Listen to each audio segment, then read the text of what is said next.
What Was That Like contains adult language and content and is not intended for all audiences. Listener discretion is advised. We went to Universal in Orlando, and we were there for 40 minutes, and I couldn't walk anymore. And pretty much we had to leave, and my kids were devastated. They had wanted to go to Universal. We had spent all this money to take them to Universal, and I couldn't make it for more than 40 minutes.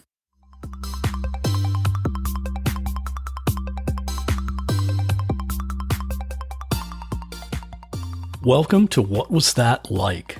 I'm your host, Scott Johnson. This is the show where we talk to regular people just like you or just like me, who have found themselves in an extremely unusual situation. We'll hear their stories and get inside their head because we all want to know, what was that like? More information about each episode at whatwasthatlike.com. Here we go.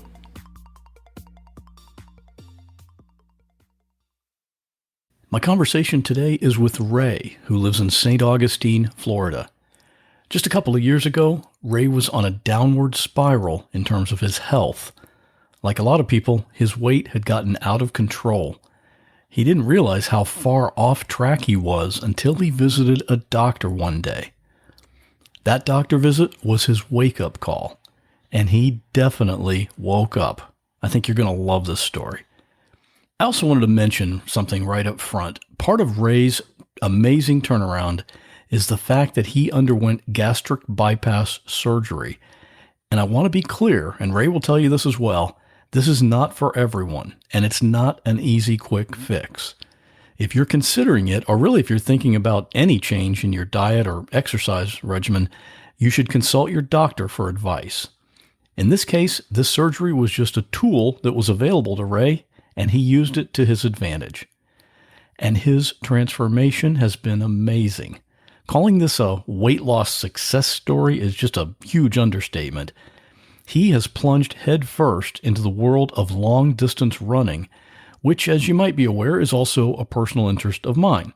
Hopefully we didn't geek out too much on the details of ultra running, and I hope you find his story and his progress as interesting and inspiring as I did. And at the end, I'll have a quick update on Ray and how he did in his most recent race, because when he and I spoke, that race was still in the future. And if you like this podcast, I invite you to become a patron at whatwasthatlike.com/support. And now, please enjoy my conversation with Ray. Ray, what kind of work do you do? Currently, I'm a project manager for a large company that builds online websites for customers and marketing here in Jacksonville. So kind of an IT kind of oriented position? Yeah, it's an office job. I'm at my desk for a good portion of the day. I roll out big releases that we have for our customer service department. I kind of coordinate between our marketing group and product group and make sure we're getting our call center agents the information they need. It sounds like kind of the type of job where you wouldn't be, it would be considered a kind of a sedentary position. You're not out walking Correct. around or anything like that. Okay. That kind of fits with the story here. Let's take us back 2.5 years ago. You were 34 years old. What was your life like then? Well, I would like to say I was happy. At the time I seemed happy, but I was 34 years old, my life was pretty much getting up, going to work, coming home. I was over 500 pounds. I didn't know how much I weighed at the time. I just knew that, I always kind of knew I was a big guy, and most of it was attributed to eating real poorly. I made a lot of bad food choices, which I found out kind of a little bit later when I looked back at what I was eating. That's completely why, lack of exercise, lack of activity, plus making really bad food choices led to me being as large as I was. Yeah. And unfortunately, that's true about a lot of Americans, the obesity epidemic, but you had kind of taken that to more of an extreme. Yeah. And like I said, part of it was kind of, I would almost say now looking back, almost kind of lying to myself. I'm not that big. Anytime I'd see somebody out in public that was maybe a little bit bigger than me, I would think, at least I'm not that guy or that person. But, it started really 2.5 years ago in around March of 2017. I started getting progressively worse where I was being active was really difficult. Walking from my desk at work just out to my car, I'd have really bad, severe back pain. And it was really starting to, I couldn't do much with my kids. Taking my kids places was very difficult. So, it just was really starting to impact me. So what made you finally decide to go to the doctor? Well, originally, like I said, I was having a lot of back problems, or what I perceived to be back problems, and I wanted to see if there was anything that the doctor could do for me. So I asked my wife, and she had set up an appointment for me. When she scheduled it and they asked what it was for, because prior to that, I hadn't gone to the doctor in probably a decade. I tried to avoid them at all costs because, when I had gone in the past, because I was pretty much heavy my whole life, I always heard your weight's a problem, and I just really tried to avoid that at all costs. And so, just because of the back problems, eventually I wanted to go to the doctor and see if there was something wrong. Tell us about that doctor visit. What happened? It was a real eye opener. Like I said, not going for quite some time and being as big as I wasn't like I was checking how much I weighed on any consistent basis, because most scales at home didn't work. I was too big for them. So when I was getting screened at the doctors and they were checking my blood pressure and how much I weighed, I kind of stepped on the scale for probably the first time in, like I said, close to a decade, and I was read 509 pounds, and I immediately got really sick to my stomach because I didn't think I was that big. I didn't feel like I was that big. And met with the doctor, and the first thing the doctor said was, "You don't have a back problem, you have a weight problem." And you're a pretty young guy still, but you need to do something soon or it's going to be too late. Yeah, because you were only 34, right? Correct. Yeah. You were a pretty young guy. Yeah. So it was a nice lady. It was my first visit to her. She kind of suggested eating less food and drinking more water, ordered some blood tests, and that was it. She didn't really put me on any type of real path or give me any advice I haven't heard before. But when I was leaving the doctor's office, I was just so sick to my stomach over how much I had kind of let myself go and got up to that weight that I called my wife immediately and said, "I got to do something today. I can't wait any longer." Because through the years, I had always tried to lose weight, and I would say I'll start on Monday, and I try to put it off, or I would start a diet and a couple weeks later I would stop, or I'd have a varying level of success with it, but I would always go back to old habits. Sure, just like a lot of people do. Yeah. It's a standard process. You lose some weight, you go off the diet after you've lost the weight, you gain back that weight plus some more, and then it's just a never-ending cycle. Yeah, exactly. And you hear about this with a lot of people that have had dramatic weight loss. There was something that happened that triggered that thing that said that, in your brain that said, okay, this is it. This is the end of it. I've got to do something. It sounds like your trigger was that day that you stepped on the scale. Yeah, absolutely. I mean, it's almost like I kind of hit rock bottom and was just kind of over it at that point. Like I said, through my life, everybody had always said, "I'm worried about you. You need to lose weight." My mother, my wife, all my family. And I always would say, "Yeah, I understand," and kind of push it off. But something I truly believe is, in order for you to make a life change, you really need to want it for yourself and have your own reasons for it. Somebody else, they could want it for you, want it for you as much as they want, but it's really got to come from you. You have to be the one that wants to make that change. Absolutely. So you decided that day something has to change. How did you decide what to do? I had, throughout the years, tried varying different things, calorie counting. At one point, I went to a doctor that prescribed me a bunch of medication to lose weight. So this time around, I said, I'm just going to stick with calorie counting. And I immediately started going to 1,200 calories a day or less some days. And I had a lot of success at the beginning, and it was really repetitive. So for some people that may not work, but I just found foods that worked for me that I enjoyed eating and didn't mind if I ate them 5 days a week.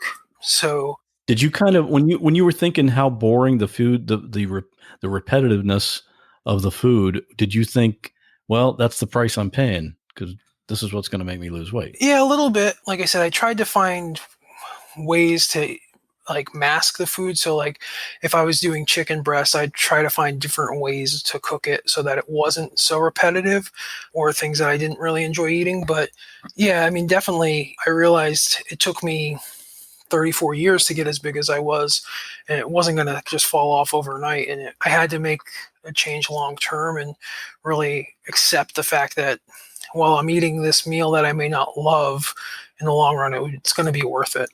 But at 500 pounds, 1,200 calories a day, you must have been starving. Yeah, I mean, at first, the first couple weeks was difficult, and then you kind of fall into a rhythm.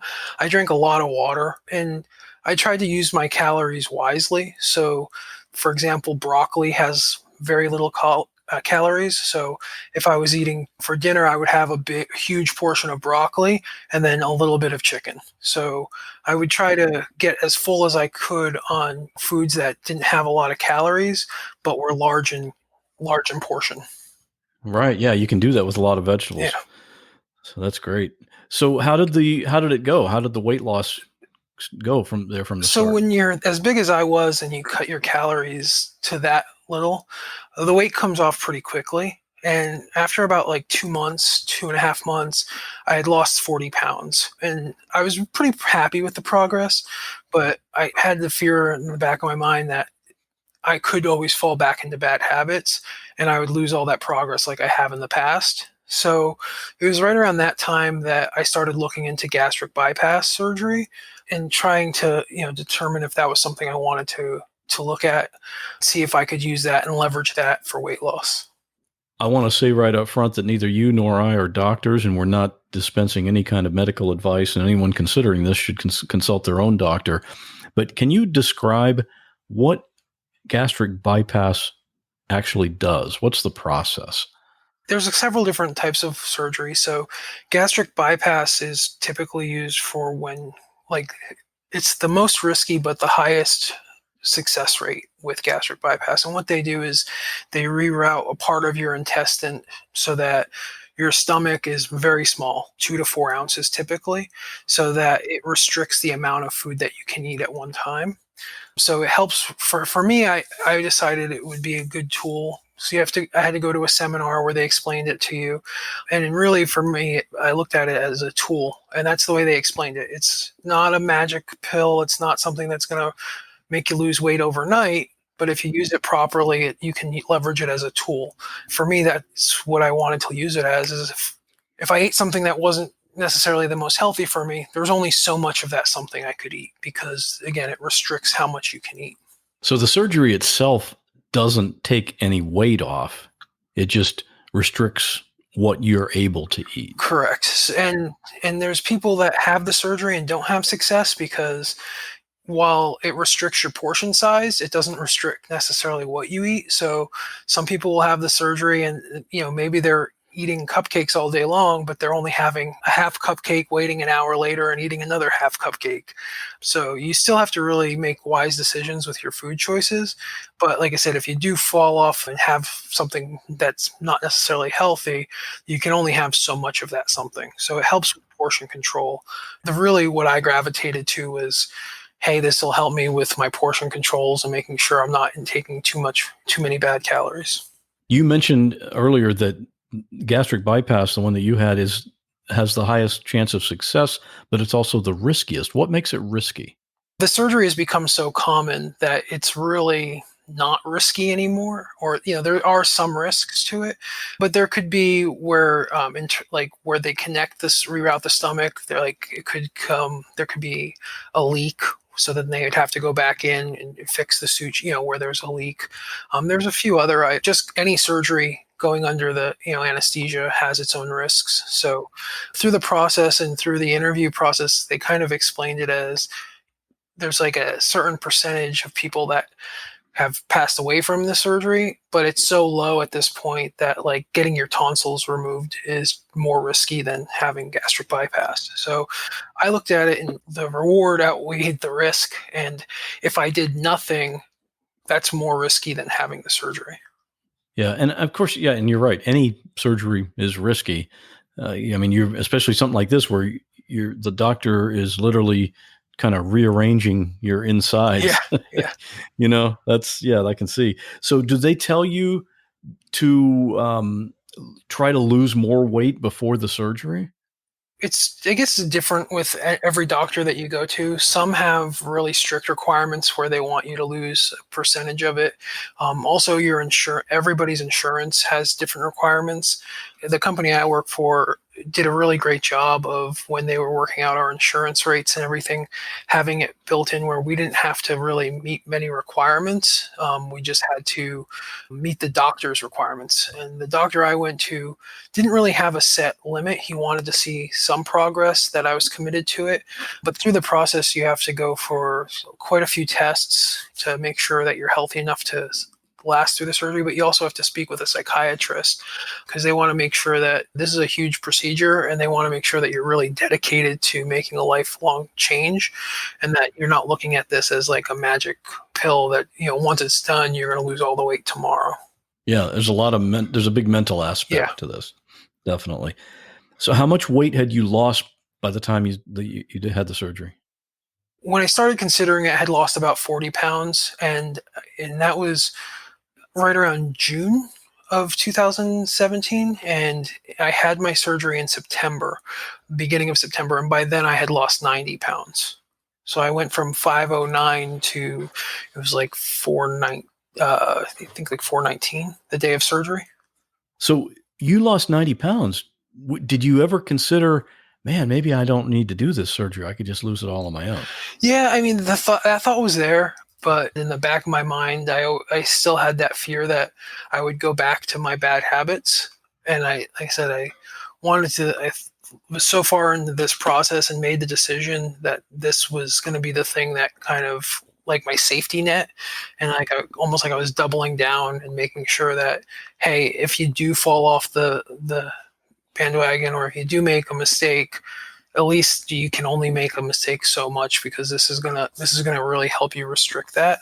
So there was a little bit of me, especially on the day of the surgery, because I had never had a surgery in my entire life. So it was a pretty big step, and there was parts of me that wanted to just see if I could, but I had pretty much committed to it, and at that point wanted to follow through. How nervous were you going in?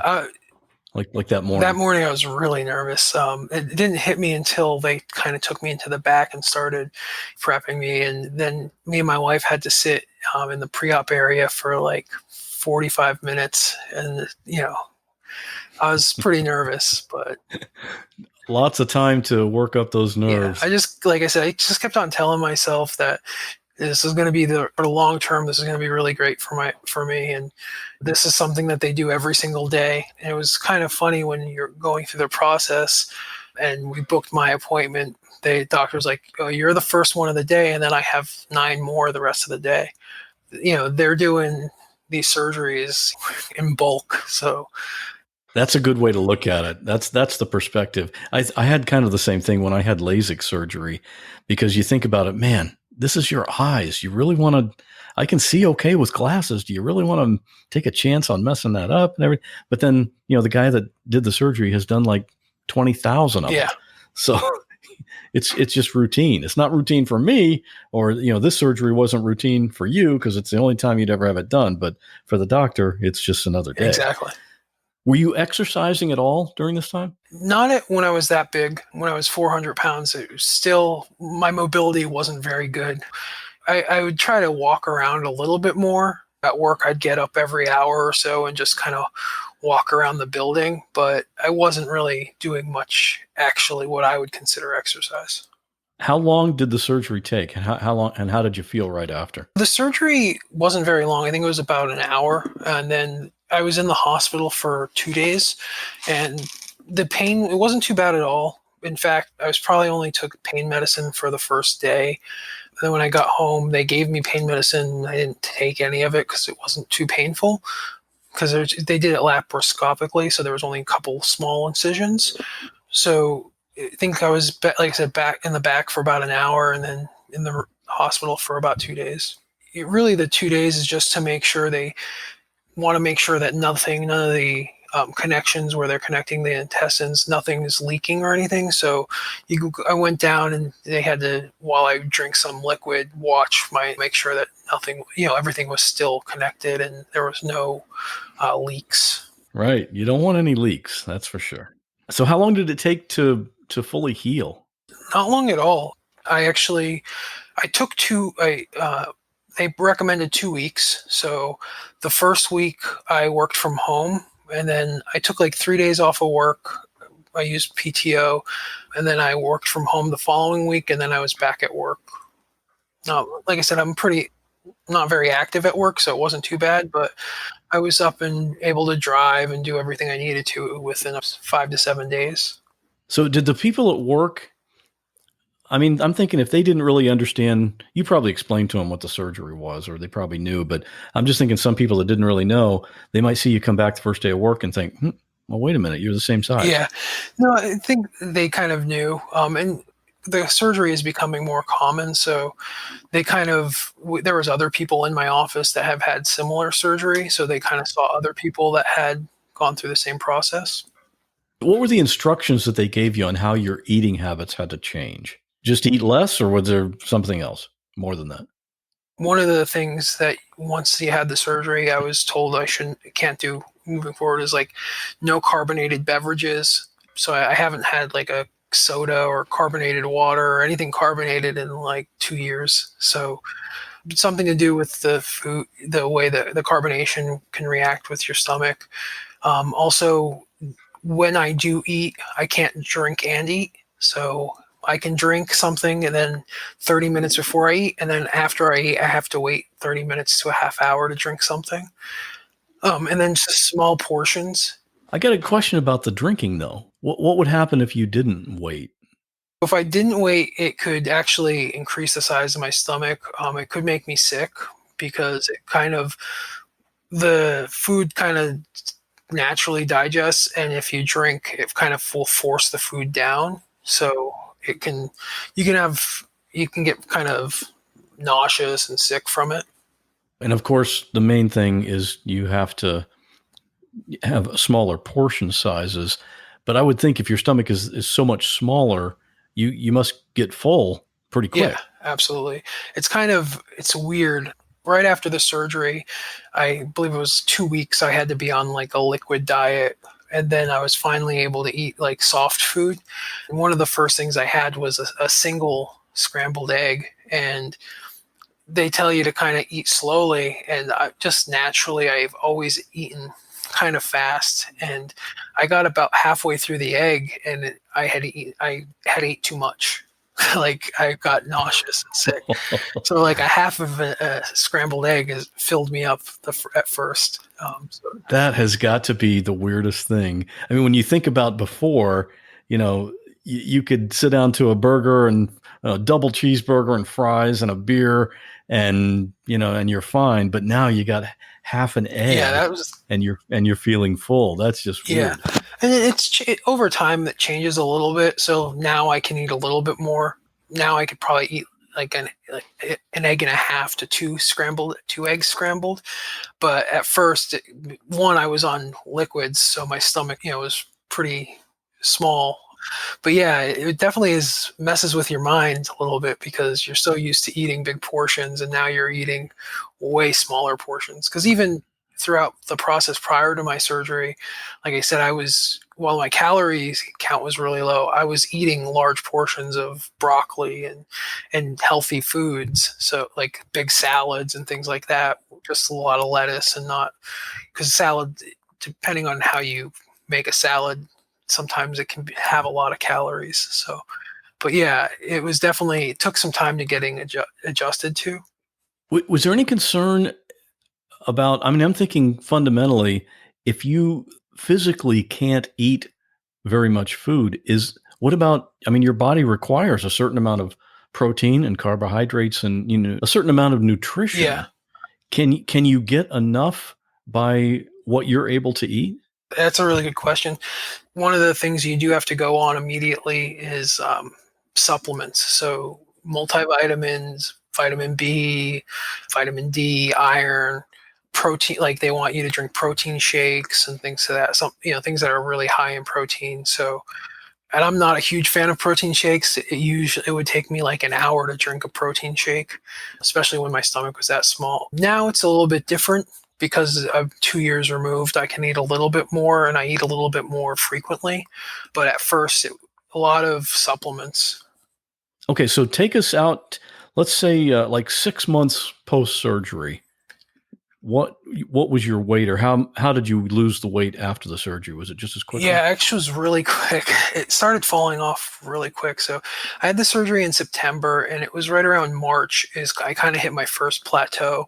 And at that time, I was down to about 275 pounds, maybe 280. So at that point, you had lost like 230 pounds. Yeah.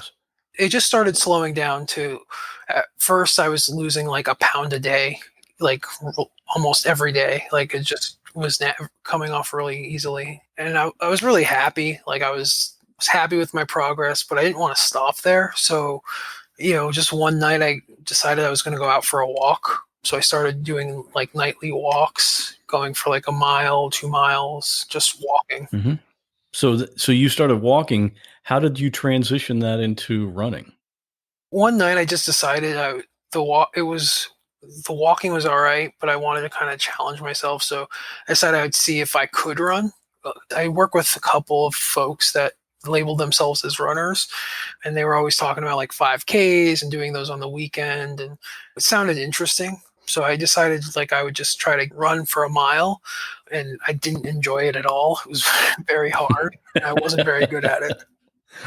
And people listening to this right now are thinking, yeah, I can understand. I wouldn't enjoy it either. It was really just to try to see if I could do it.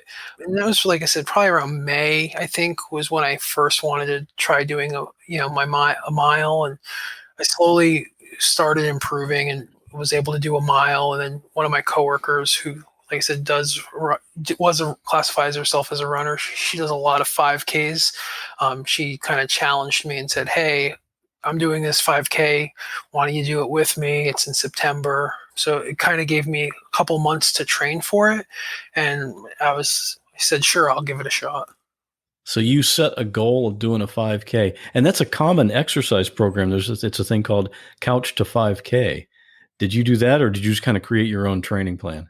This kind of did my own thing. At the time, we were living in Middleburg, Florida, which isn't too far from where we're at here in St. Augustine. And my daughter's karate school, she had karate every night, was 3 miles from our house. So I would walk a mile, or try to run a mile, and then walk a mile. Then I would try to switch it up and maybe run the first mile, walk the second mile, run, so I would just try to change it up as much as I could up to the lead up to the actual race. Yeah, you can only do it a little bit at a time. That's the way to do it. How did your coworkers react to seeing? I mean, they're seeing you get smaller and smaller, right? It was funny because I had moved down from Pennsylvania. I've worked for the same company for it's over 15 years, and I originally started working for the company in Pennsylvania, where I lived originally. We moved down to Florida about 6 years ago, but I had a lot of coworkers up in PA, and they came down on a business trip and they saw me for the first time, and they were just shocked. I looked like a different human being. Yeah. It's always fun to have those interactions, right? Yeah. Because they're going to be shocked. Yeah. All right. So tell us, how did the first 5K, how did that go? It went better than I thought it was going to. I finished in just under 34 minutes. So I was really excited, and I ran the whole thing. I was really, that was one of my goals, is I didn't really care how quick it was. I wanted to run the full 3.1 miles without stopping or walking. And I was able to do that, and I got really excited for that, and it's what hooked me on running. And then in the following months, I think I ran 5 or 6 5Ks, through November, December. Yeah, and 34 minutes, that's like an 11-minute pace. You didn't come in last place, obviously. Yeah, no, I think I'd have to look back, but I think it was like 5th place in my aged group, so I was pretty, like I said, I was really, really happy with the result. Yeah. I think that's part of the key to a long process like this, is having wins all along the way. That's what keeps you motivated. Yeah, and that's the one thing I always liked, like kind of when I first started running, really enjoying was it's very, you can see the progress and you can measure it.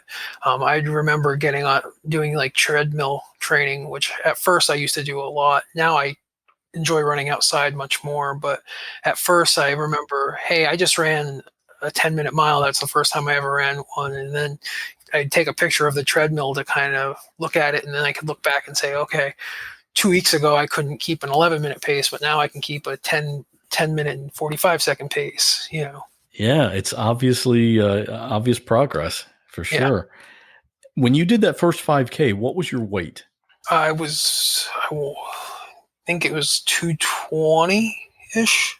Okay. I mean, for my size, I'm just right under 6 feet, 5'11". So, all right. So what did you what happened after that? In the beginning of 2019, the same coworker that challenged me to the first 5K said, "Hey, the Gate River Run's coming up. It's the largest 15K, one of the largest 15Ks. You should try it." And prior to that, I had never ran more than 3 miles. I didn't even know of the long run, so I didn't do anything more than that. So I was really hesitant because they also, on the same day, they have a 5K. And I was like, I'll sign up for the 5K. And she's like, no, you got to do the 15K. You got to do 3 5Ks that day. Yeah. So I decided I would give it a shot, and I signed up for it. And I think it was the very beginning of January. And I started picking up my training, running a little bit more. At that time, I was running 3 times a week, doing 3 miles a run. So I was doing 9 miles a week, and I think I bumped up, the most mileage I did was like a week or two before the 15K, and I had gotten up to, I think it was like 25 or 30 miles for the week. I think my longest run was 8 miles. One of the things you got to watch out for when you're training and increasing your weekly mileage is injury. Yeah. You could pull a muscle or anything like that. Did you have you had any kind of running injuries? I've been pretty fortunate. I've only had one, and it was way after this, kind of after I started doing a couple of ultra marathons, is when I had my first scare, but it wasn't anything too serious. I think I just rested for a couple of days and I was fine. It seems like you have a natural gift for running. I mean, some people just have that built in. I've done some ultras myself, but I don't have that gift. That's why I'm so slow. But what happened after you decided, even after the 15K, you finished that in a pretty decent time, and you wanted to go even farther?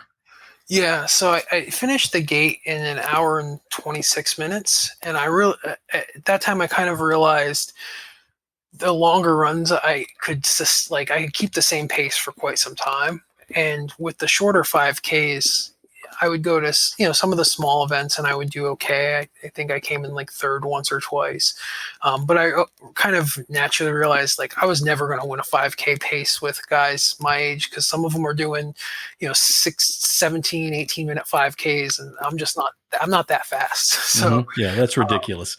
Yeah, so I realized, this longer stuff, I kind of enjoy it. It's more challenging. So after the Gate and I did the 15K, I said I wanted to do a half marathon. So I was looking all over the place, and I couldn't find one. Like everyone I found was either way too far away, but I found a 25K, which was only like 45 minutes from my house. It was the Angry Tortoise 25K, and I went to go sign up, and it was sold. Like I found it. I could register. I waited a day, and it was sold out. So I had to actually reach out to the race director, and she graciously let me join the race, even though it was sold out. Wow, that's nice. It was very exciting. And that's a 25K, which is 15 and a half miles, roughly. Yeah. Yep. And the way I figured I was like, it's not, if I was going to do a half marathon at 13.1, what's a couple extra miles? What's a couple extra miles? Why not? Okay. Yeah. So you did that one, and then you went into the world of ultramarathons, which is anything longer than a standard marathon. A standard marathon is 26.2 miles, and you moved into the world of ultras without even doing a marathon. Yeah, so I really enjoyed the 25K was also my first trail marathon, which I really liked, and it went really good up until the very end, and then I got some cramps, and I didn't stop at any of the aid stations. I made a bunch of mistakes, so I kind of walked a portion of the end of the race and then ran it in at the end. But I felt, after the race, I was slightly disappointed in my result. Even though I finished it, I was happy with that, but it wasn't necessarily in my goal time that I wanted to finish. So I almost immediately wanted to do another trail race. And then I found a 50K, and I decided I was going to sign up for that. It was the Sweat Swat Swear. And that was I want to say it was May. And it was like the hottest day of the year, and I kind of got hooked on it from there. So you've done a 50K. You've done a couple of things that most people would look at and say, that's impossible. I could never do that. You went from over 500 pounds, you lost all that weight, but then you've also gotten into and you've finished a 50K race, which is 31 miles. Yeah. Do you ever think about, man, a couple of years ago, you're like a different person, a completely different person now. How do you process that in your mind? It's kind of hard. It kind of fucks with your mind a little bit. Excuse my language, but because I remembered, when I was 500 pounds, hearing all my friends, coworkers talking about running, and I would joke with them and say, "You guys are crazy. Like, must like to torture yourselves." But I kind of, once I started running, it really, it's something that I kind of found that it kind of relieves a lot of stress for me, and it's just something I really gravitated towards. And it does mess with your mind a little bit to think about how much of a difference in lifestyle it is. And I know ultra runners have kind of a different relationship with pain than maybe the typical person. Yeah. Yeah, it's funny. My wife always looks at me and my toenails are all black, and she just looks at me, shakes her head sometimes, and doesn't understand why I do it. But for me, like I said, it's just kind of, it's a challenge to see how far, how hard, how long can I run, how hard can I run. Are you at your goal weight now, or what do you weigh now? I vary day to day. If I weigh myself in the morning, I'm about 195, and then after I hydrate and everything after my run, I'm usually 200-ish. So I'm pretty happy with the weight I'm at. At one point I had gotten down to 182 pounds, but it wasn't healthy. I didn't do it the right way. Before I started really running hard, I kind of became obsessed with the number on the scale, which was kind of unhealthy. I would definitely dehydrating myself. I would hardly drink anything all day, and didn't have the best relationship with food for a little bit. Just to see how low that number could go. Yeah, I wanted to hit under 180. I wanted to. It's kind of silly, but the BMI, the body mass index, for me to be a normal weight was 179 pounds, and I wanted to get to a normal weight. And I was doing it at any cost, and it got to a point where it was actually making my running harder, because, like I said, I was dehydrating myself and just wasn't eating enough calories for how much I was putting out. So now I'm happy with where I weigh. I drink a lot more fluids and make sure I'm properly hydrated and have good nutrition. Do you have a coach? I do not. I've considered it, but I just find there's a lot of resources online, and I think one day I probably will look to have a coach, but I have had a decent amount of success so far, at least with no injuries and things of that nature. So yeah, you're doing pretty well. Yeah, eventually I've looked into it, but it's not something I've kind of pulled the trigger on yet. So what's next? What kind of races do you have coming up? So I have a 50-mile race in November 2nd. It's the St. Sebastian. Now they're only doing the 50. They had a 100-mile event, but I guess they didn't get enough people. So I'm doing the 50-miler in November. I'm looking at possibly doing something in December. And then in January, I have the long haul, which is a 100-mile race.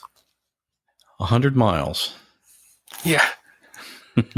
Do you have your training plan already mapped out? My training plan is pretty much just to do what I've been doing. At this point, I run 100 miles a week at least. So I kind of just been doing that since I signed up for those races. I've just kind of committed to doing 100 miles a week at least. And yeah, it's a big difference. I went from 50K to 100K, and then it took me a couple of years of training. Well, actually, I trained for a year to do my first 100-miler, and then situation came up that I like a week before, and I wasn't able to do that race. So I had another year of training to do that same race the following year. You gotta respect 100 miles. That's a serious distance.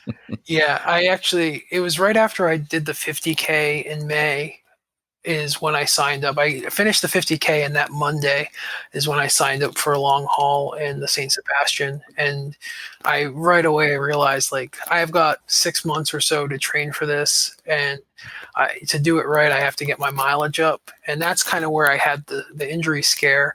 I went from doing like 45 to 50 miles a week to I did a 69 mile and then like an 80-mile week. And I was having some pain in my right shin, but it was not where you would traditionally get shin splints. So I thought it was a stress fracture and went to the doctor and had some x-rays taken, and they said it was just a little bit of overuse. So they told me to rest for a few days and took it easy for 2 to 3 days, and then I felt fine. It's almost kind of hard to imagine. Just 2.5 years ago, you were over 500 pounds.